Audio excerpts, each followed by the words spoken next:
Hola queridos amigos, hoy 2 de julio estamos en un nuevo episodio que me da la vida de conversar con mi padre. Quiero agradecer por intermedio de esta señal a Radio El Conquistador, Red Los Lagos y a productora Faro 21 que nos da esta maravillosa oportunidad de conversar con mi padre en un nuevo capítulo de una historia que yo he pensado que podía llamarse Un niño de Brach, la promesa del fin del mundo. Primero quería decir algunas cosas previas. Chile, que fue fundado, así lo consideramos, con la primera Junta de Gobierno en 1810, es un país que tiene muchas particularidades. Chile abolió la esclavitud el 24 de julio de 1823, en una situación innovadora para la época, abolir la esclavitud en un proyecto de ley de un político que se llamaba José Miguel Infante, en el gobierno de Ramón Freire. Tomó nuestro país la decisión de abolir la esclavitud, mucho antes que Estados Unidos, cuando Abraham Lincoln tomó esa decisión tan importante en el país del norte. Nosotros ya habíamos dado ese paso. Nuestro himno nacional también tiene una estrofa creada por Ramón Carnicer y Eusebio Lillo, que dice el asilo contra la opresión. Eso significa que este país, dentro de sus fondo fundacional, es un país donde la libertad y la protección y el acogimiento son partes de la estructura de nuestro pueblo. La opresión puede ser política, alimentaria, económica, etcétera, etcétera, la guerra. Y el asilo es establecer un lugar de protección, de seguridad para los ciudadanos migrantes. El compromiso entre el Estado chileno es de recibir, acoger al migrante, darle oportunidades, y por su lado el migrante se compromete a seguir las normas, las reglas del país, seguir la cultura, el desarrollo de su cultura y ayudar a crear el país. De manera que hoy día para mí es un honor poder conversar con mi padre de 90 años y revisar la historia de este niño de Brach que a los 13 años viajó solo en un barco italiano desde el mar Mediterráneo, desde el Adriático, de una pequeña isla llamada Brach, hacia Buenos Aires y de Buenos Aires a Punta Arenas. Entonces, lo que yo me pregunto primero es cómo seguimos nosotros pensando en un país con tan baja natalidad y con todo lo que está ocurriendo, cómo tratamos a nuestros migrantes. Y eso es lo que nosotros vamos a conversar con mi padre en este capítulo. Papá, aquí estamos para conversar una vez más frente a las cámaras en esta oportunidad. Yo he traído mi corbata croata en honor a ti y... me emocioné. Dame un minuto.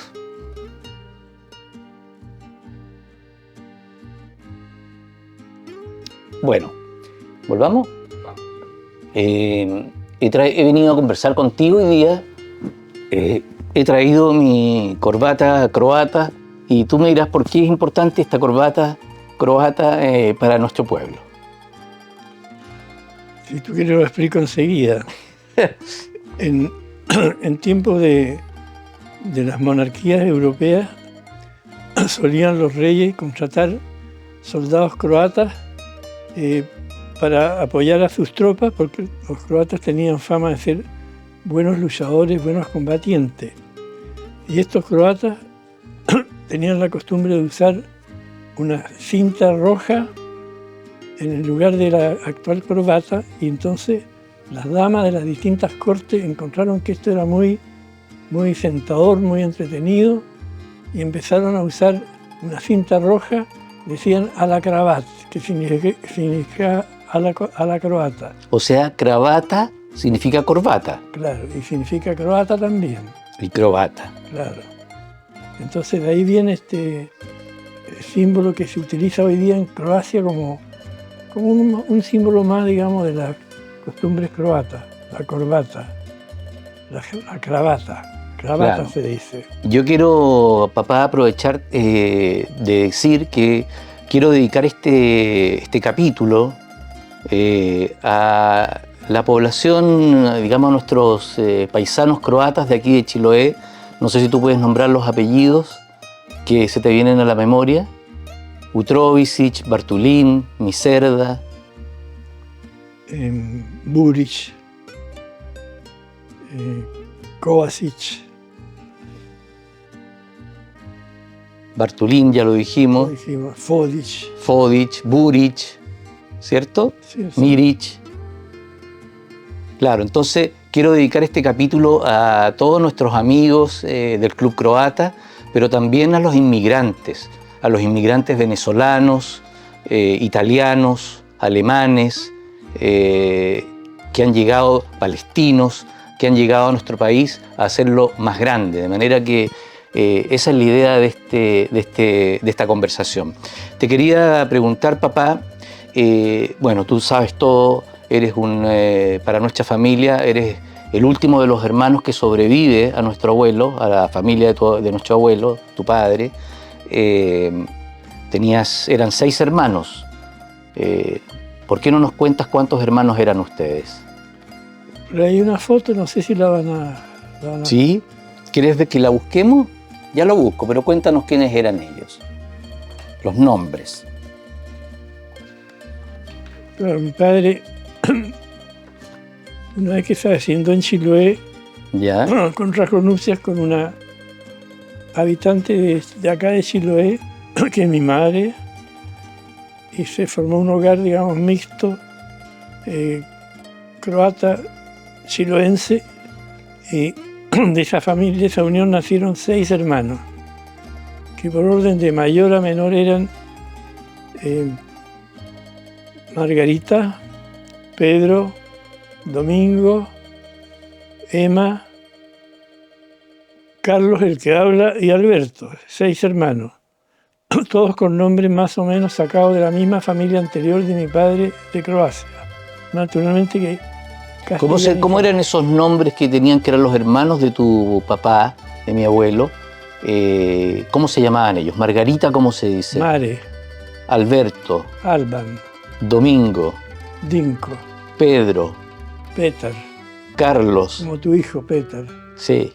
Carlos no existía ya porque ese nombre lo tuve yo por mi padrino, que era Carlos Sotomayor, ¿Ya? padrino de bautismo. Claro, entonces lo que hizo mi abuelo, Petar, fue ponerle a sus hijos los nombres de sus hermanos en el fondo. En el fondo, claro. Claro, entonces tú eres el único que sobrevive a los 6 hermanos. El único, sí. O sea, eres el que llevas el recuerdo. Llevo el recuerdo, sí. De toda esa vida. Claro. Oye, volviendo un poquito atrás, ¿cómo ocurre? Porque hoy día, cuando nosotros vemos estas imágenes de los migrantes que iban de Centroamérica a Estados Unidos, en unas caravanas interminables, uno veía hombres, mujeres, niños, cargando maletas y estas cosas, o sea, familias. Pero en el caso de nuestro abuelo, tu padre, él viajó con 13 años, salió de la pequeña isla de Brach. ¿Por qué un niño solo es mandado a los confines del planeta, a la Patagonia, solito, sin que nadie lo cuidara, sin que nadie lo protegiera? A mí me parece muy terrible y muy doloroso. ¿Cómo se llegó a esa decisión? Bueno, esa situación se produjo por razones económicas y políticas. Resulta que la isla de Brach, sus habitantes, tenían como medio de vida el cultivo de la vid, la uva y los olivos. Y justamente a fines del siglo XIX se produjo una plaga en las islas mediterráneas, una plaga que venía avanzando desde España que se llamaba la filoxera, que se caracterizaba por ser un insecto que se nutría de las raíces de las vides hasta secarlas en el lapso de más o menos 3 años. De manera que las vides de toda Europa se empezaron a secar progresivamente y las últimas fueron las del Adriático. Y esto le tocó a la isla de Brač, que producía mucho vino y mucha vid, a fines del siglo XIX. Entonces, esa situación empobreció a la gente, a los habitantes de la isla, y dejó de ser una isla próspera que cultivaba la vid, hacía vino y cultivaba los olivos y hacían aceite. Entonces, en vista de esa plaga, la población se empobreció rápidamente y también por algunas razones políticas, como se llamaba la cláusula del vino, en el cual Austria empezó a comprarle vino a Italia. Se llamó la cláusula del vino. Un vino más barato. Más barato, sí. Y claro, entonces, pero también recordemos que en ese momento Croacia no existía como tal. Claro. Era parte del Imperio Austrohúngaro. Croacia era parte del Imperio Austrohúngaro. Entonces, tu padre, con apenas 13 años, debe haber obtenido un pasaporte hecho en Viena, timbrado en Viena, y de alguna manera enviado a esta pequeña isla. Bueno, no es tan lejos tampoco, no, la distancia entre Austria y la isla de Brač. Está Eslovenia entre medio. Está Austria. Y está Austria. Claro. Están muy cercanos. Entonces, o quizás en algún consulado austriaco puesto en Zagreb, quizás cómo fue, pero él viaja a Chile con un pasaporte del Imperio Austrohúngaro. De hecho, lo llamaban austriaco, lo recibían acá como ciudadanos austriacos. Lo inscribían como austriaco en las listas de recepción. ¿Y tú piensas que la gente de Croacia, de Brač en este caso, tenía conciencia de su identidad, de su nacionalidad, y que no correspondía que tuvieran una documentación, una identidad de un país, digamos, en este caso invasor, como era Austria-Hungría? Tenían conciencia nacional muy acentuada. Tú cuando conversabas con tu papá ya en Chile y tú ya un joven, ¿él te comentó alguna vez que efectivamente en este país que se llamaba Croacia, en esta ciudadanía, esta identidad, había sido, digamos, traspapelada de alguna manera y se había cambiado su verdadera identidad? ¿Él tenía algún dolor por eso? Absolutamente, como todos los que llegaban. Se sentían, digamos, aplastados de alguna manera por el régimen austrohúngaro. Tanto así que las familias trataban de que los hijos se fueran de Dalmacia, que se conocía más como Dalmacia, para que no hagan el servicio militar bajo bandera austrohúngara, que el servicio demoraba 6 años. 6 años de servicio. Entonces, mira, entiendo que la razón para enviar a un niño, que todavía no me lo has respondido, fueron evidentemente políticas, económicas, el tema del servicio militar obligatorio del Imperio Austrohúngaro. Y todo eso motivó a que, pero de una familia, uno de los niños, un niño, fuera enviado solo a otro país. ¿Por qué no me cuentas cómo era la constitución de la familia de tu padre en Bobovice? Que ese, no sé si lo dije bien, yo creo que sí. Sí, muy bien dicho. Ya, ¿cómo era la constitución? ¿Quién conformaba la casa en Bobovice? Bueno, estaba mi abuela, mi abuelo, que no los conozco, no los conocí, y habían 6 hijos. O sea, tenían, al igual que tu padre, su familia estaba constituida por 6 hijos. 6 hijos, sí. De mayor a menor estaba Nicolás, que en croata se dice Nicola. No, pero di los nombres croatas. Nicola, el mayor. Sí. Mare. Margarita. Lucía. Albán. Y Tadea. Tadea, que falleció precozmente. ¿De qué edad falleció Tadea? de más o menos 23 años. Ah, alcanzó su mayoría de edad. Sí, Entonces la familia quedó constituida por cinco hijos, cinco Sí. niños. sí. ¿Y tu abuela cómo se llamaba? Franca, Franca, que significa Francisca. Francisca. ¿Y ella enviudó después de estos niños, de tener estos niños? Enviudó, claro, no se casó nuevamente. Todos los hijos eran del mismo padre. Sí.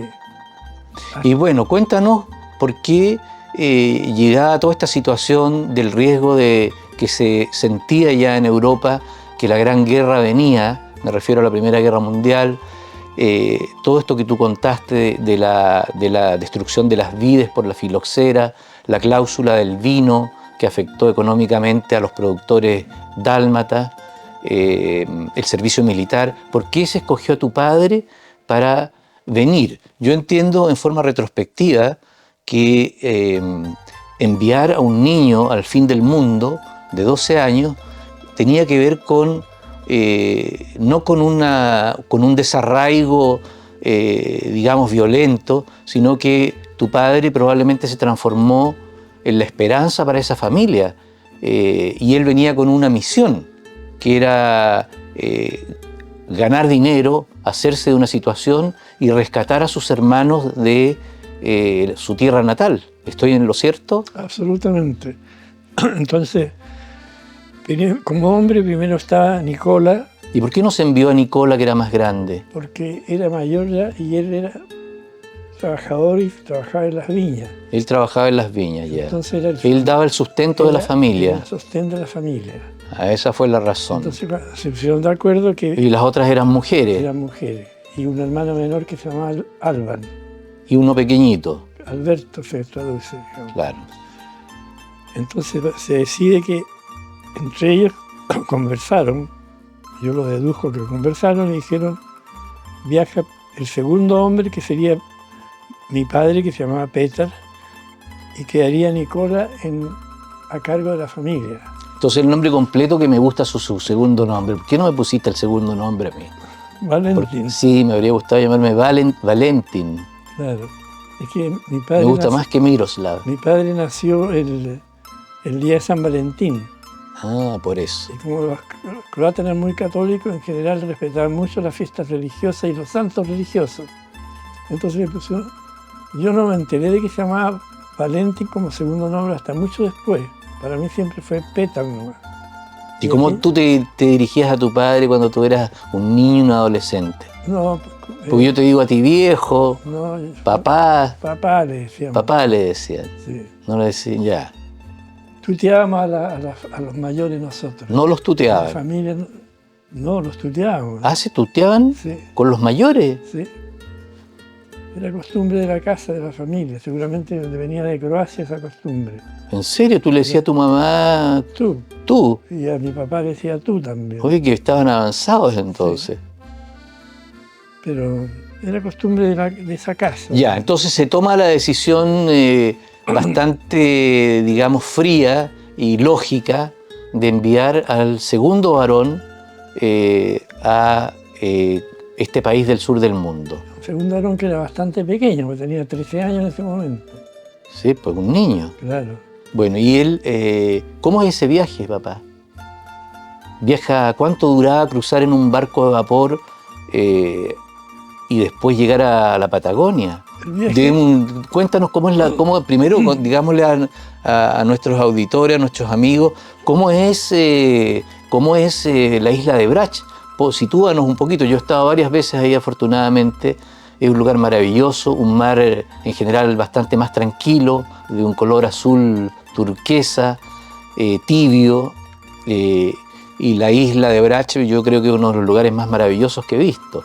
¿Por qué no le cuento? Y de ahí llegar, de ese clima, a la Patagonia, a ese viento glacial, esas soledades, esas extensiones. ¿Cómo lo ves tú eso? Cuéntanos cómo te imaginas tú o cómo sabes tú que es la isla de Brach y qué sintió tu padre, un niño, de salir de ese entorno y llegar a estas tierras olvidadas de la Patagonia. bueno, la característica fundamental de mí, cómo era Croacia. Tenemos acá una foto que tomaste tú, creo.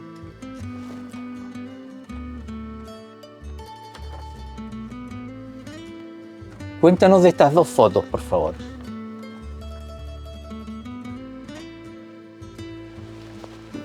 Esta foto primera donde se ve una iglesia la tomé yo en el año 1961, harto tiempo atrás también. O sea, cuando ya, antes de que nazca Vesna todavía. Mucho antes. ¿Cómo? Si la Vesna es... La Vesna nació en 61. ¿Sí? Sí, más o menos corresponde con el nacimiento de Vesna. Sí. Claro, ahí está la iglesia, que es la parte importante del pueblo en el sentido religioso. Y se ven algunas casas de piedra. Pero allá las casas son de madera, ¿de qué son las casas? No, las casas son todas de piedra. Todo es de piedra, ¿cierto? La isla de Brač es una isla rocosa. Sí. Fundamentalmente, ahí está la piedra primero. La madera se usa para hacer puertas, ventanas, pero para nada más. Los puentes, Claro, todo es de piedra. Todo lo demás es de piedra. Es muy lindo. Oye, ¿y el clima? Bueno, un clima mediterráneo. Claro, el Con clima- vides, con aceitunas, con burros. con almendros, muchos almendros. ¿Y por qué tanto burro? No sé, es que era el medio de transporte. No habían camino, no habían camino de automóviles, ¿Cómo se dice burro en croata? magaras. Sí. Entonces resulta que cuando yo viajé, la primera vez viajé con Gloria. Tenemos esa foto, acá está, miren, justo. Quizás mi mamá ya iba embarazada, ¿o no? ¿La tenías embarazada ya? Está a punto de embarazarse, me parece a mí. Sí. Quizás la Vesna fue fabricada en Brač. Quizás. Hay Bueno. otra más en que se más enfocada. Bueno, esta es pero mayor ¿qué todavía. foto es esa? ¿Qué van cruzando en el transbordador? Vamos cruzando en un transbordador. Por primera Más vez bien- a Brač. Más bien en un barco. Aquí vamos en camino de Brač a Split, en esta foto. Ah, vas de vuelta ya. De vuelta, después de haber visitado, digamos. Oye, y bueno, no me has respondido lo que te preguntaba, pero porque vamos divagando. Pero ¿qué sentiste tú cuando llegaste el año 61 por primera vez y llegaste a Croacia y llegaste a Bobovice y tomaste esas fotos? Bueno, yo sentí una emoción especial porque mi padre ya había muerto ya. Entonces yo sentía que no me alcancé a despedir de él porque yo vine de Santiago a Castro, que ahí vivíamos, y ya mi padre estaba fallecido. Yo llegué a verlo en la urna. Mm. No alcancé ni siquiera Él falleció abruptamente. de un infarto. Entonces no alcancé a despedirme ni a hablar. Entonces siempre eso me marcó mucho en ese sentido, de manera que yo sentía casi como una obligación de ir a buscar mis raíces, digamos, en Croacia y recorrer de alguna manera los caminos que había cruzado mi padre en esa isla. Y claro, esa fue una cosa muy emocionante para mí, llegar al pueblo y encontrar la casa natal y encontrar muchas familias, muchos familiares. Entonces fue como una manera de despedida, porque yo, como te digo, no me despedí de mi padre. Me avisaron en Santiago, yo estaba estudiando medicina y viajé a Castro, viajamos en barco ese tiempo, primero en avión, después en barco, y claro, ya mi padre había fallecido, estaba en la urna los primeros 3 días. Y fue una cosa bastante dolorosa para mí llegar a encontrarlo de esa manera, sin poderme despedir de él, como habría sido lo más natural y adecuado. O sea, te quedó esa deuda de no alcanzar a despedirte. No me despedí de él. Bueno, eso pasa, pues, papá. Sí, pues pasa muchas veces. Imagínate ahora en el terremoto de Venezuela, Imagínate. con la cantidad de muertos que hay. Claro, es un cataclismo para mucha gente, para mí fue un cataclismo individual. Oye, cuéntame de nuevo, o sea, volvamos a la pregunta inicial. Este niño de 13 años que viaja en un vapor italiano, tenemos ahí un documento de cómo eran estas especies de pasajes que tenían la gente cuando viajaba en estos viajes transatlánticos. Tiene que haber sido muy duro.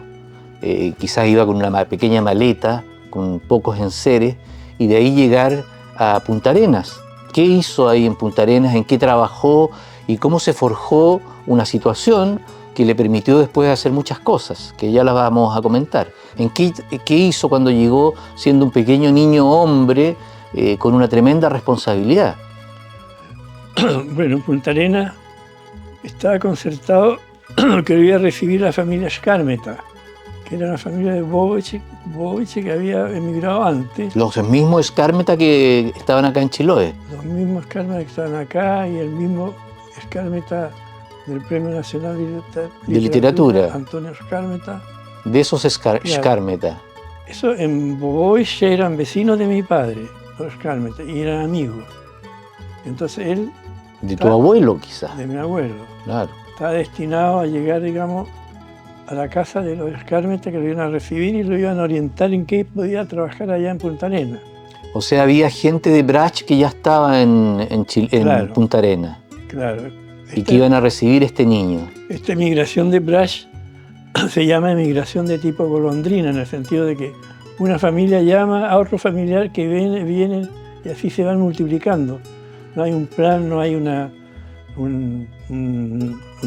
planificación de gobierno, sino que son las familias que van llamando. Bueno, eso yo lo he visto aquí en Chiloé con la migración venezolana, a las cuales les tengo mucho aprecio, profesionales que han venido a ayudar y a trabajar por nuestro país, incluso en áreas deficitarias para la provincia como es Chiloé, y donde gran parte del sistema público funciona en base a médicos extranjeros, venezolanos específicamente, y yo veo que a ellos les empieza a ir bien, empiezan a armar sus viviendas, sus lugares para vivir, y van trayendo a sus hermanos, a sus padres. Lo veo muy parecido y lo entiendo. Claro, la diferencia que yo podría decir es que estos venezolanos que vienen y son profesionales ya tienen una formación profesional. Claro. Pero la gente que venía de Brach eran simplemente campesinos. Eran campesinos, era Claro. mucho más difícil. Claro. Bueno, ¿y en qué trabajó mi abuelo Petar Valentin, Juraj Pítalo, al llegar a Punta Arenas? Bueno, se sabe que trabajó, digamos, en una estancia de ingleses. Parece que ahí lo enviaron. A trabajar en las ovejas. Claro. Lo enviaron, tanto así que él, antes de aprender castellano, aprendió a hablar inglés. Ya. Y que lo hablaba bastante bien, porque yo lo sentí hablar alguna vez cuando yo lo acompañaba a los barcos que hacían los tráficos de mercadería, que pasaban a Castro. ¿Mm? Yo lo acompañé y veía cómo él se desenvolvía bien con el idioma inglés. O sea, no era que lo balbuceara, sino que lo hablaba bastante bien. O sea, aprendió inglés en una estancia De de ingleses en la Patagonia, Claro. antes de aprender castellano. Claro. Por ahí tenemos algunas fotos, quizás podrías enfocarlas donde está Sí, él a ya caballo. la vamos a ver, las Claro, tengo ahí, cuando él sí. estaba a caballo en las estancias. Sí. ¿Y cómo era tu papá? ¿Tenía buena facha? ¿Era alto? ¿Era moreno? ¿Cómo lo describirías tú? Mira, yo quisiera haber tenido la pinta que tenía mi padre. Ah, pero tú tienes buena pinta. Mi padre ¿Todavía? no era muy alto, de haber medido 1,73 m, 74 tal vez. ¿Ya? Era de pelo castaño, de ojos celestes. No, era de pelo rubio. Más bien castaño lo recuerdo yo, ¿eh? ¿Ya? Unos ojos celestes claros, Muy claro, entonces. muy claros. Tenía, como quien dice, tenía muy buen aspecto físico. Oye, ¿cómo no heredé eso yo? No, tú lo heredaste. Yo cuando te miro a ti recuerdo mucho la fase de mi Ah, padre. sí, qué bueno. No sacaste los ojos, ninguno, no. Mi hermano Domingo sacó los ojos, la Margarita, La Emma, la Emma. En fin, a ver, Alberto sacó los ojos. Alberto también. Sí. Los hijos de Alberto también Sí. son todos de ojos O sea, claros.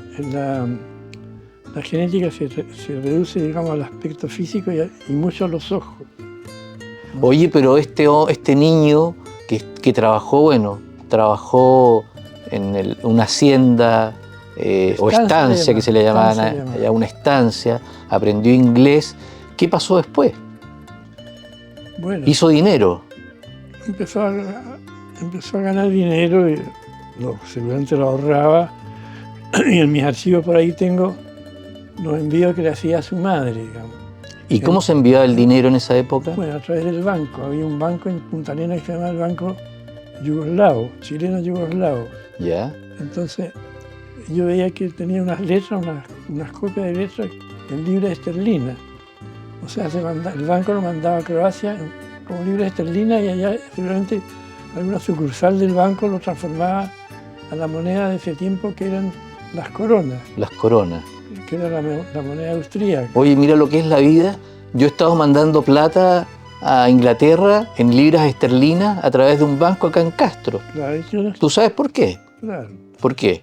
Bueno, porque mi nieto está en Inglaterra. Claro, entonces me ha tenido tu nieto que está haciendo un posgrado en Cambridge, donde sacó un premio de excelencia. Acaba de terminar la semana pasada. Ahora está en Dublín con su polola. Así que me ha tocado enviar dinero de Castro en libras esterlinas. Claro. Estás enviando libras esterlinas Igual que tu padre hace que tu 100 años atrás, mi abuelo. Claro. Oye, entonces él enviaba dinero para que su madre y sus hermanos y sus hermanitos subsistieran ya en un mundo en guerra. No, todavía no empezaba la guerra. Ya. Esto era antes del año 14. Ya estaba mandando dinero. Sí, ya estaba prosperando económicamente, porque yo tenía las copias de las boletas de libras esterlinas que enviaba. Ya. Ya en ese tiempo Yugoslavia se llamaba Yugoslavia, Reino de Yugoslavia. Ya, oye, ya, veamos ese tema. ¿Por qué tenemos este documento acá si Petar Valentin salió de Croacia con un pasaporte austrohúngaro y resulta que aquí tenemos un documento de Valparaíso donde dice Reino de los serbios, croatas y eslovenos? ¿Qué es esto? ¿Por qué de ser parte del imperio austrohúngaro en algún momento aparece este documento como Reino de los serbios, croatas y eslovenos? ¿Qué significa eso? Significa lo siguiente, que la historia corría muy rápido, terminó la Primera Guerra Mundial y nuevamente el mundo se repartió como solía ser entre las grandes potencias. Serbia era una potencia importante en ese tiempo. Acuérdate que por Serbia se inició la Primera Guerra Mundial. Claro, en Sarajevo mataron al archiduque, el heredero del trono austriaco. Claro. Entonces ahí Austria declaró la guerra a Serbia. Y bueno, terminó la guerra empezó el año 14 y terminó el año 18, 19. Entonces vino la repartición y estos países balcánicos que habían estado bajo la égida del gobierno austríaco se independizaron y los serbios, los croatas y los eslovenos constituyeron entonces un reino. En ese tiempo ahora se hablaba más de reino que de Estado. Y constituyeron el reino que dice acá de los serbios, croatas y eslovenos. O sea, tu padre viviendo acá en Chile como súbdito del imperio austrohúngaro, en algún momento termina la guerra y él tiene que tener una nueva identidad, queda apátrida, por decirlo de alguna manera, viviendo acá en Chile, porque él nunca tuvo la nacionalidad chilena, ¿cierto? No, nunca la tuvo. Y tiene que buscar su nueva identidad, su tercera identidad, de ser dálmata, croata, parte del imperio austrohúngaro, ahora pasa a pertenecer a un reino. Claro. ¿Ya? Sí, pues mi padre vivió, digamos, varios regímenes y varias banderas, tanto así que como anecdóticamente, como no entendía muy bien lo de la bandera chilena, la puso al revés y le sacaron un parto en la casa. Ya. Eran los tiempos en que se exigía poner la bandera, hoy día ya no se exige hoy día. Sí. El 18 de septiembre había que poner la bandera en todas las casas. Nosotros seguimos poniendo la bandera chilena en todas partes. Sí. ¿Sí? Y correctamente. ¿En dónde las ponemos? En el centro médico. Ya. Siempre la hemos puesto. Correcto, está bien. Oye, entonces le empieza a ir bien y él empieza a cumplir su cometido para el cual fue enviado a Chile, que fue el salvataje de su madre y de sus hermanos. Y se trae a algunos hermanos a Chile, 2 hermanas entiendo, y un primo. Trajo a lo que fue mi tía Lucía y lo que fue mi tío Alberto, que se llama Alban en croata. ¿Ya? Las 2 alcanzó a traer. ¿Ya? Las otras se quedaron, los otros parientes, hermanos se quedaron en Croacia y después trajo un sobrino de él que se llamaba Dinko Arnević, Jures. O sea, trajo ¿cuántas 3 personas? personas. 3 personas. Sí. 3 personas trajo. ¿Y qué pasó con Nicola? Cuéntanos qué pasó con el hermano mayor. Bueno, Nicola, que se quedó a cargo de la familia, digamos, en medio de toda la catástrofe económica, quedó como el hermano mayor, el sostén de la familia, porque él trabajaba en la viña y en los olivos. Y ya estaba por terminar la Primera Guerra Mundial y el Imperio Austrohúngaro lo reclutó para la guerra. Y fue a la guerra y lo mataron en Hungría en la guerra. Y poco tiempo después se firmó, digamos, el armisticio, el término de la guerra y desgraciadamente no alcanzó, digamos, a ver esa situación y se murió en la guerra. No. Yo desconozco si sus restos fueron ¿Repatriados? No sé cómo sería la costumbre de ese tiempo, no lo he averiguado ni he podido saberlo. Oye, entonces, ¿qué piensas tú de nosotros los humanos y nuestras familias y nuestras vidas que se ven marcadas y a través de estos acontecimientos? O sea, estas guerras entre países poderosos, estas decisiones económicas, ahora hemos escuchado de los aranceles, todas esas cosas, siguen pasando las mismas cosas. No hay ningún cambio. Los países se van a la guerra, el tema este que tú llamaste, el acuerdo del vino, ¿cómo se llamaba? La cláusula del vino. Una infección de las vides determina que una familia se deshaga y finalmente nosotros estemos acá en Chile. Claro. Nuestra familia esté acá en Chile, tus hijos, tus nietos, y estemos ahora trabajando en nuestro nuevo país, en nuestro país, en el caso mío, de origen.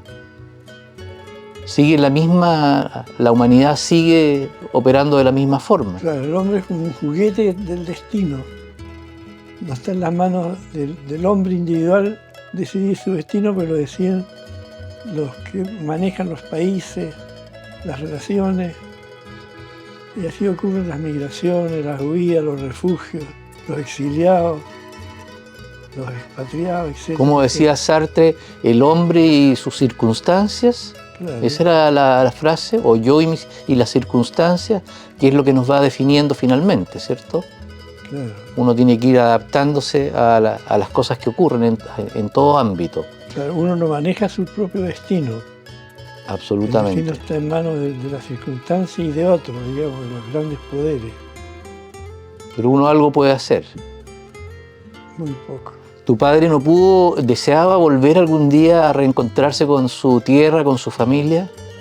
Claro, mi padre decía, primero tenía la misión de darnos educación a todos nosotros, que los croatas en general trataban de que sus hijos accedieran a la universidad. Entonces él decía, cuando yo termine de educar a mis hijos, voy a volver a mi tierra, a visitar mi tierra, ni siquiera decía voy a volver a quedarme, a visitar mi tierra, o si me saco el premio de la lotería, porque jugaba lotería, si me saco el premio mayor de lotería, voy a visitar mi tierra. Pero él tuvo dinero para viajar en algún momento. Sí, tuvo, claro. ¿Y por qué no volvió? No, porque estaba comprometido con nosotros. Sacarlos adelante. En ese tiempo viajar era una empresa también de mayor envergadura, porque había que atravesar los mares en barco, no existían los aviones. Entonces, iniciar un viaje de retorno a Europa, eso le había pasado a todos los inmigrantes italianos, portugueses, qué sé yo. Era una empresa muy difícil. Ya, oye, entonces de Punta Arenas, donde vivió hasta no sé qué año, ¿tú te acuerdas o sabes? ¿Hasta qué año vivió en Punta Arenas tu padre? Yo calculo que vivió hasta el 14 más o menos. ¿Hasta qué 14? ¿Cómo? Cuando se inicia la guerra. Poco tiempo alcanzó a estar. Pero sí. Se compró una casa ya. Compró una casa, sí. Ya. Oye, pero ¿cómo? O sea, de niño ya tenía... ¿Qué edad tenía cuando abandonó Punta Arenas? 13 más, 14 tenía... No, ya tenía... ¿27 años? Claro, ya era un adolescente, ya mayor. Claro. Y queda una casa ya en Punta Arenas Quedó donde... una casa todavía. En el centro de Punta Arenas, cerca de la... En la Avenida España, para ser más preciso. En la Avenida España. ¿Y cómo, por qué toma esa decisión de venir a Chiloé? ¿Sabes? Esa la deduzco yo, pero nunca me la contó. Que varios croatas de Punta Arenas se entusiasmaron con venir a Chiloé para iniciar el negocio de la papa. Que la papa tenía un auge muy grande ese tiempo, la papa de Chiloé era la papa que existía en Chile, no se producía en ninguna otra parte. Entonces la papa se enviaba, digamos, al norte, a Coquimbo, Antofagasta, y al sur, a Punta Arenas, Porvenir y otras ciudades. Todo eso habría una fuente de negocio. Y entonces estos pocos croatas que llegaron a Chiloé vieron que este era un capital posible para explotar. Tanto así que los croatas que llegaron acá se dedicaron a la papa, decían los paperos o embarcadores, embarcaban papa. Hicieron bodegas en la costa, el litoral de Chiloé, porque todos llegaron fundamentalmente a Castro, Chiloé. Algunos pocos llegaron a Puerto Montt, y uno que sepa yo llegó a Calbuco, que lo conocí yo personalmente en Calbuco, que era de apellido Pejković. Y que había trabajado con mi papá en las haciendas, en las estancias. Oye, entonces llega a Chiloé por el tema de la papa, que tenía un tremendo auge en aquella época, se exportaba incluso fuera de Chile. Se exportó en algún momento a Argentina y a Uruguay. Ya. Y en Chile no se producía papa en otra parte, solamente en Chiloé no. Qué curioso, ¿ah? Sí, bien curioso. Porque la papa es peruana en el fondo, ¿no? Claro, pero se saltó. No existía en Europa la papa. No es raro que se haya saltado a Chiloé porque como Perú y Chiloé mantenían buenas relaciones. Claro, eran parte de la corona española. Claro. Exactamente. La papa se puede producir en todas partes. Después se empezó a producir en Coquimbo. Oye, entonces tu papá hizo una pequeña fortuna, no fortuna, pero tuvo ingresos para educar a sus 6 hijos. Sí. Entonces, ¿qué salieron de ahí? Tú, médico, el tío Domingo, abogado, que llegó a ser ministro de la Corte Suprema. Claro. Alberto, que fue abogado, estudió Derecho, hizo la carrera completa, pero no dio el examen. No dio el examen final. Pero fue profesor, Claro. connotado profesor acá en Chiloé. Pedro, que siguió la carrera de ingeniería, y como todos los que seguían ingeniería repetían el primer año, mi hermano no sintió, digamos, se sintió como humillado repetir el primer año y se cambió a pedagogía en matemáticas y terminó siendo profesor de matemáticas. ¿Y las mujeres? Margarita, Emma. Bueno, las mujeres, como mujeres, digamos, interrumpieron sus carreras para casarse. ¿Y qué estaban estudiando? La Margarita estaba estudiando servicio social, que ese tiempo se llamaba, no se llamaba servicio social, se llamaba visitadora social. ¿Ya? Estudió en un colegio en Santiago que se llamaba Luis Pasteur.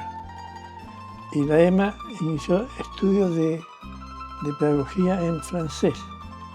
Y tampoco terminó porque se casó, las dos se casaron. Se casó con un abogado también. Se casó con un abogado y la Margarita se casó con un médico, conocido médico de Castro, Álvaro Barrientos Ross.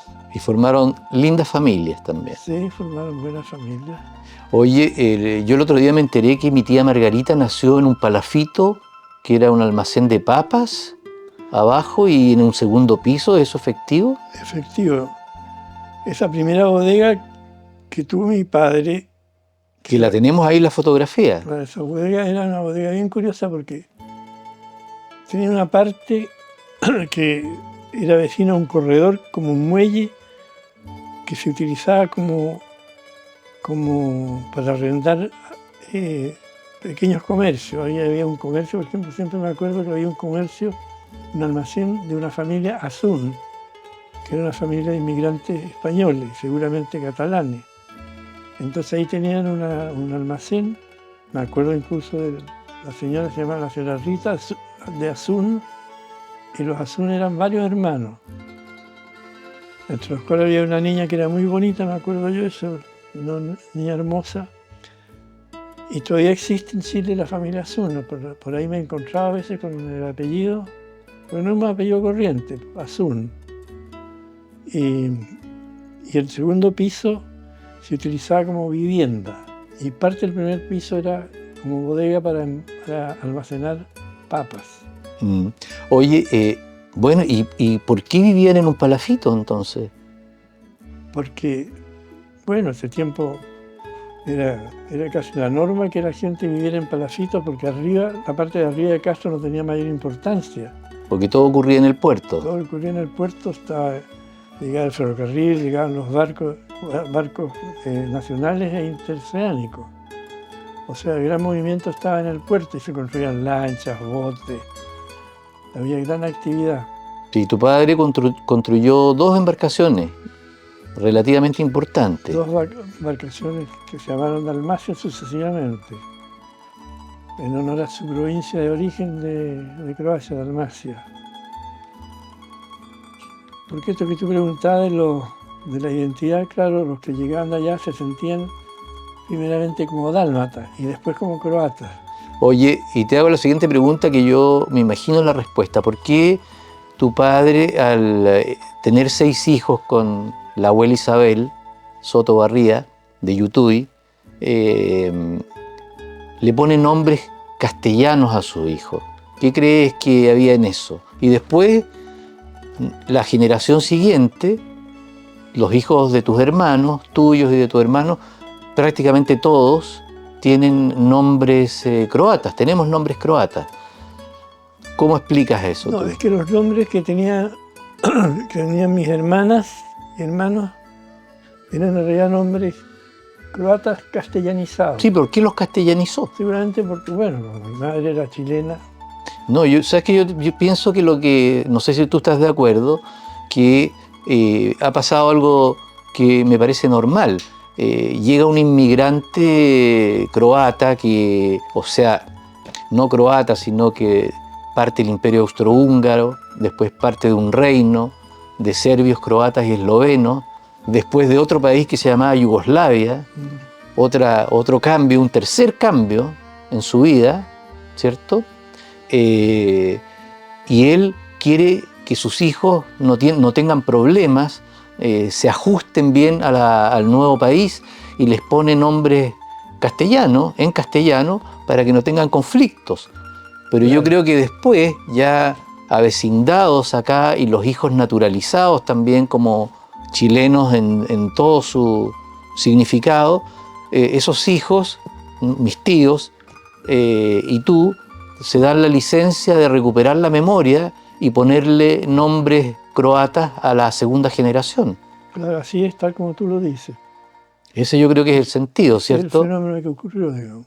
Pero también hay familias de segundas generaciones que a sus hijos les ponen nombres castellanos y se olvidan un poco de sus orígenes. ¿Tú crees que es importante mantener el recuerdo y los orígenes vivos, y por qué sería importante? Bueno, yo creo que cada familia tiene que tener una historia, digamos. La familia no aparece, digamos, como por generación espontánea. Tiene que hay una historia detrás que puede ser más corta, más larga. Y bueno, los croatas que llegaron acá quieren mantener de alguna manera su identidad y su historia. O los croatas son un poquito, digamos, chauvinistas y por alguna razón, o tú crees que lo que has visto en los italianos, en los alemanes, en los palestinos, que están en nuestro país, se me olvidan muchas otras, digamos, etnias que han emigrado a este fantástico país que es Chile, no tienen digamos, este arraigo que yo siento que tiene la comunidad croata, porque fíjate que en Punta Arenas hay club croata, bomba croata, equipos de básquetbol, creo, croata. Acá tenemos nosotros, gracias al esfuerzo de muchas personas, entre ellos tú, una bomba croata. ¿tú crees que es especial esto o tú crees que está presente en otras nacionalidades también? Está presente, claro. De la gente que quiere guardar sus recuerdos. Los italianos, los alemanes. Tanto así que los alemanes, todos tienen escuela alemana. Sí, colegio alemán. Los croatas, en cambio, no tienen escuelas croatas. Tienes razón, Claro. escuela italiana. Claro, la Deutsche Schule. La Deutsche Schule, el colegio israelita. Claro, o sea, no es una rareza. Es lo normal, pienso yo, ¿cierto? Y claro, y han venido muchas comunidades religiosas también que ayudan a mantener el idioma y la identidad. Los croatas que llegaron, como sabes tú, venían todos de la isla de Brač, eso ya lo hemos dicho. En la isla de Brač se hablaba una variante del idioma croata estándar que se llamaba dialecto brachano. Es distinto del croata. Claro, se entiende, pero es distinto. Sí, mira las cosas de la vida. Fíjate que mi abuelo, tu padre, salió de un país que estaba en guerra, Croacia, que iba a entrar a una guerra y llega a Chile. Y a mí me tocó estar en Croacia justamente cuando estaba, que en ese momento era Yugoslavia, y yo estaba como ciudadano yugoslavo ahí porque estaba matriculado en la Universidad de Zagreb en un posgrado que estaba haciendo y parte una nueva guerra, lo que es la vida, ¿cierto? Sí, pues lo que es la vida. Oye, papá, para ir cerrando este capítulo, te quería preguntar algo. Si tu padre estuviera vivo hoy día, ¿tú crees qué pensaría él de cómo fue el devenir de su familia? Pensando en tus nietos también. Yo creo que estaría orgulloso, eso yo. Pregunta que no alcancé a hacerle, pero me lo imagino perfectamente, porque él era muy querendón, como se dice en Chile, de su familia, de sus hijos, de su propia mujer chilena, que era mi madre. Era una buena familia. ¿Mm? O sea, de niños nosotros éramos muy cohesionados, muy unidos, y el factor de unión era mi padre, digamos. Bueno, te invito a que hagamos un pequeño receso. Sí, naturalmente. Bueno, acá se ha incorporado mi querida hermana Vesna, mi hermana mayor, aunque no lo pareciera, sigue tan buena moza como siempre. Yo te quería pedir, Vesna, que tú nos digas las personas notables croatas que han pasado un poquito a construir este país de una u otra manera. ¿Podrías leernos la lista? Bueno, esta lista está hecha por mi padre y manuscrita. Y voy a leer todos los nombres que él tiene anotados, que es gente que ha alcanzado una notoriedad a nivel nacional, tanto premios científicos, deportistas. No estamos nosotros en la lista, ¿no? No, Wow. reinas de belleza, de entre las cuales hay una que es más o menos pariente de nosotros. A ver. Bueno, Ernesto Livašić Gazano, Premio Nacional de Educación 1993, Lenka Franulis Zlatar, Periodismo, Premio Nacional de Periodismo 1957, Roque Esteban Scarpa Stramoni, Premio Nacional de Literatura 1980, Eric Goles Chaks, Premio Nacional de Ciencias Exactas 1993, Obispo Alejandro Goich, Decano de Medicina Alexander Goich, Domingo Tessier Mijovilovich, que es actor de teatro, Nicolás Mijovilovich, escritor, Ramón Díaz Eterovich, escritor, novelas y poemas, que acaba de ser Premio Nacional de Literatura, ¿cierto? Sí. En ese tiempo, cuando hiciste la lista, todavía no lo era. Lili Garafulich Jankovic, Premio Nacional de Arte en 1955, una escultora maravillosa, cuyas esculturas están en el Museo Nacional de Bellas Artes. Radomiro Tomic, candidato presidencial. Pascual Baburitza, del Paseo Baburitza. Claro. En Valparaíso. El Museo Baburitza. Y el Museo Baburitza. Andrónico Luksic y familia, que ya todo el mundo sabe los éxitos económicos que ha tenido esa familia. han vuelto a Croacia, han hecho inversiones allá, hoteles. Sí.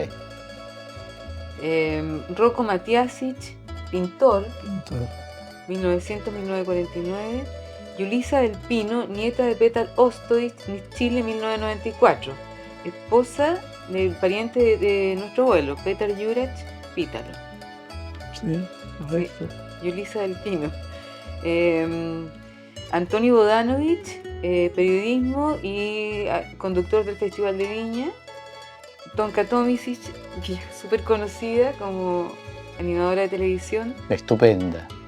Domingo Juraj, ministro de la Corte Suprema. José Goles Radnich, músico. Tú pusiste acá Pobre Pollo, Claro. otro de Pobre Pollo. Y Volando Voy. Él es el autor de Pobre Pollo enamorado de una Sí. gallina muy francolina. Sí. Claro. Érase un pollito bien plantado, que marcaba el paso en una esquina. Eso es creación de un croata. Claro. Claro. Increíble. Claro. Pobre Pollo. ¿Quién más? Después Carolina Arregui Buskovich, que también es actriz de televisión, de teleserie, premio APES. Tan linda que era ella en esa teleserie donde hacía de nana. Ángel Malo. No, sí, Ángel Malo. Sí, sí. Es muy linda. Sí, es el premio APES. Pepita Turina, poesía. ¿Te acuerdas por qué no era Pepita Turina? Yo no. Es una poetisa. Sí. Poetisa. Después Mateo Martinich Veroz, premio Bicentenario 2006 y Premio Nacional de Historia del año 2000. Danko Brancic Jurisic, Premio Nacional de Ciencias 1987. Gabriel Boric, presidente de Chile. Smiljan Radic, Premio Pritzker de Arquitectura este año 2026. Te faltó tu colega, arquitecto, ministro. Que bueno, eso es demasiado actual. ¿Cuál faltó? Iván Poduye. Iván Poduye. Poduye, fíjate que se pronuncia. Sí, para que sepa Iván que su apellido no es Poduje, es Poduye. Poduye, O Poduye. ¿cierto? No sé si tienes algo que agregar de este listado. Bueno, es un listado extenso. Sí, esto está hecho así como forma bien espontánea porque Sí. hace unos años. Tenemos que agregarte a ti. Po. Nada. Mi padre, claro. Que hay que agregarte a ti como el gran médico. Y al abogado quizás Petar Juraj del Valle, Sí, hay que que agregar. ha tenido grandes éxitos y logros en Cambridge. Y a la Antonia Juraj. Asensio, Asensio. trabajando por las mujeres en Punta Arenas, Y curiosamente. con un premio también. Sacó Un premio académico. un premio académico en el año 2022. Hay que O sea, agregar. hay futuros descendientes de croata que van a seguir trabajando por este país, para el bien de este Hay país. que agregarla. Muy bien. Bueno, papá, estamos cerrando este capítulo de hoy. Rodeado de algunas cosas croatas, mira, tenemos dos mujeres acá sin cabezas. Sí.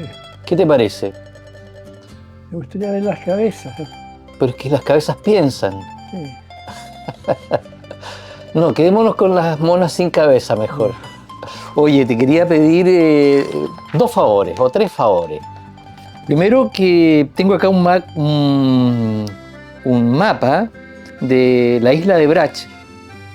Quería pedirte que me leas algunos nombres, tú que hablas tan bien croata y pronuncias tan bien, que me leas los nombres o me digas los nombres de algunas localidades, las más importantes de la isla. Y me diga, ¿y de qué tamaño es esta isla para que la gente tenga una referencia? Se dice que más de 2.800 personas salieron de esa isla con destino a Punta Arenas a lo largo de estos años. ¿Cuáles son las ciudades que hay ahí? Voy a empezar por leer las ciudades o puertos costeros.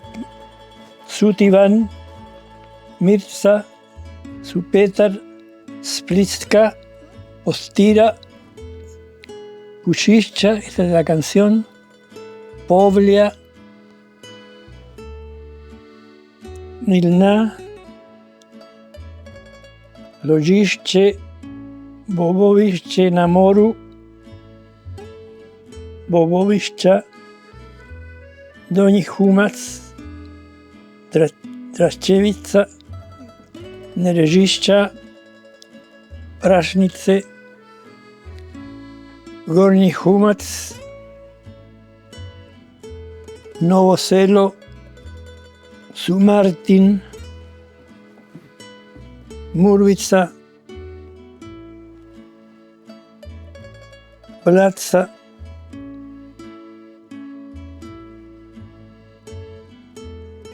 esto es todo. Oye, son hartos poblados para una isla tan pequeña. Sí, son muchos poblados. Entiendo que son 50 kilómetros de extensión de la Sí, isla. por 20 o 30 de ancho. 50 por 30 kilómetros. Y son casi 400 metros cuadrados de superficie. 4.000. 4.000. 400.000. Sí. Claro, 400 metros cuadrados de superficie. Oye, papá, me pasas el cuadro de la isla de Brach. Entonces, Supétar, ¿qué significa? ¿San Pedro? San Pedro. Me lo imaginaba. Sueti Pétar. Sueti Pétar. Oye, ¿qué piensas tú de los valores que heredaste de tu padre? Tú y tu familia, tus hermanos. ¿Cuáles son los valores que finalmente espero que también nosotros hayamos recibido? Bueno, yo pienso que fundamentalmente recibimos una enseñanza de trabajo, de respetar el trabajo, respetar la legalidad vigente del país que acogió a los croatas, la disciplina, el amor por la familia, la cohesión de la familia en lo posible y el orgullo de sentirse descendiente de croatas.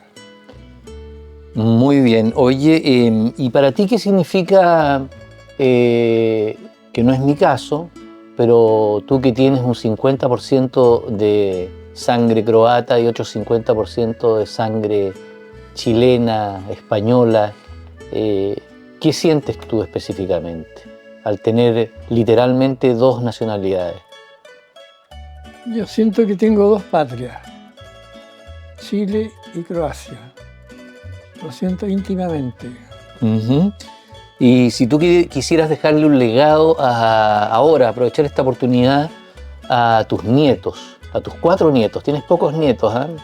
Sí, pocos nietos. ¿Qué legado le dejarías tú? ¿Qué te gustaría decirles? Bueno, que sigan A Pétar, a Lucas, a Maximiliano, a la Antonia. Que sigan manteniendo la tradición croata, el recuerdo de las raíces ancestrales y cultivar, digamos, esas virtudes que te decía yo, el trabajo, la honradez, el respeto por la legalidad vigente de la nueva patria. ¿Y por qué te repites lo de la legalidad vigente? ¿Por qué consideras que eso es un valor importante? Claro, porque hay que respetar, digamos, las leyes democráticas de cada lugar, siempre que sean las leyes democráticas. Y no inclinarse ante las tiranías o los gobiernos totalitarios. Claro, yo entiendo que el inmigrante tiene un apego obsesivo a respetar las leyes porque de esos papeles, de esos certificados, depende su estabilidad, su estadía, no ser expulsado, de manera que esos papeles que se entregan, hay una canción que dice no tengo papeles, no tengo nada, de manera que los papeles que uno obtiene ante las instituciones públicas de los países donde llega un inmigrante es fundamental. Quizás por eso tú lo repites con tanto énfasis. Nosotros aceptamos con naturalidad tener un país, tener una nacionalidad, tener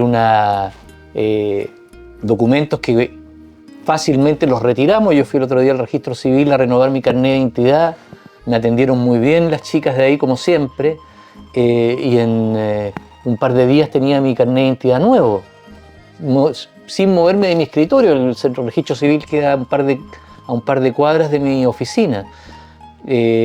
Necesito un pasaporte, me lo tienen en 10 días. Entonces, pero el inmigrante no tiene esa facilidad.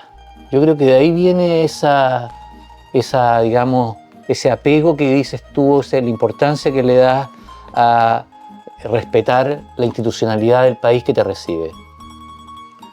Sí, tú lo has dicho bien, lo has dicho muy bien. Entonces, bueno, mi papá nunca sacó la nacionalidad chilena. Curioso eso, ¿eh? Sí, se mantuvo con sus nacionalidades. ¿Y por qué fue eso? cambiantes. Me llama la atención. No sé, no lo hizo nomás. Pudiendo hacerlo.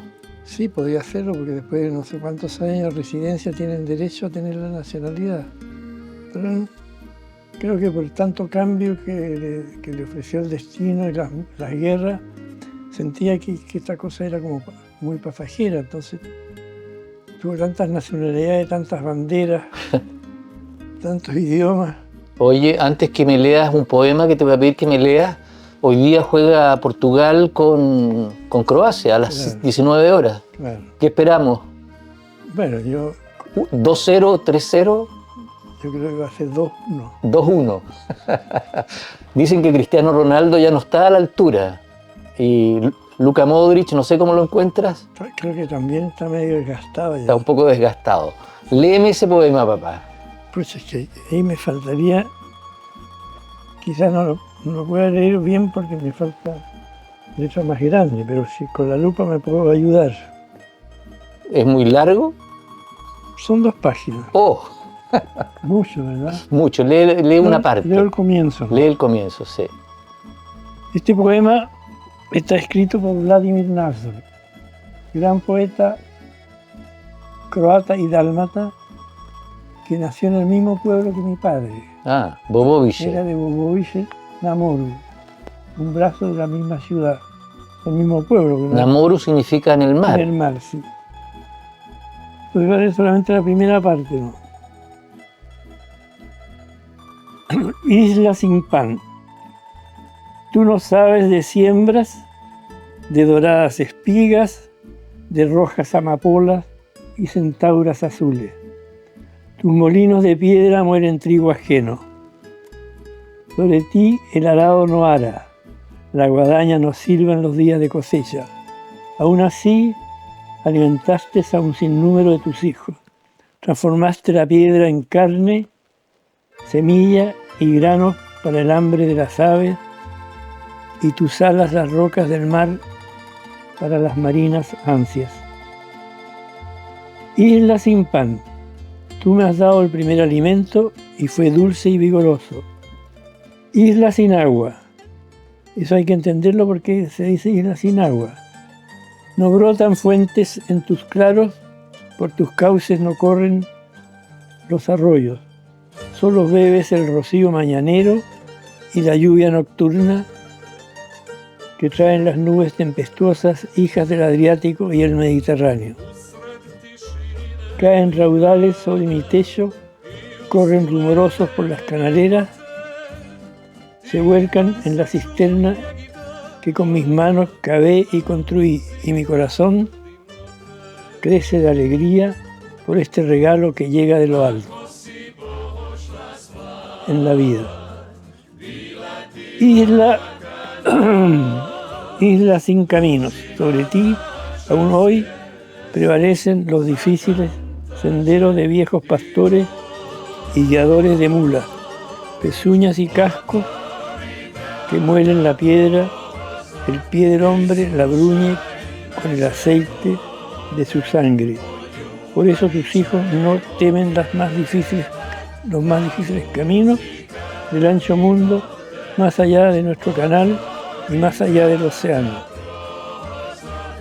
Fuertes son sus pies, acostumbrados a las piedras y a las espinas. Pisan sin miedo por todos los caminos y senderos del partir y del retornar.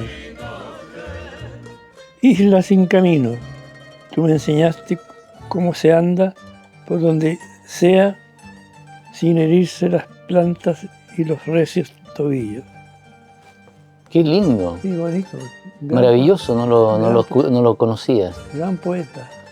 Bueno, queridos amigos, damos por terminado este capítulo de hoy. Esta perla de amor, cariño, se la dedico a mis primos, a mi familia, a los croatas de Chiloé y de Chile. Quiero dejar pasar la oportunidad de reconocer también dentro del listado que leyó Vesna a Iván Morovich, campeón, maestro de ajedrez de nuestro país. De manera que espero que haya una próxima oportunidad de poder seguir conversando con mi padre, el último de la familia Juraj Soto, para que siga entregándonos sus recuerdos y disfrutando de su sensibilidad, de su inteligencia. Así que será hasta la próxima.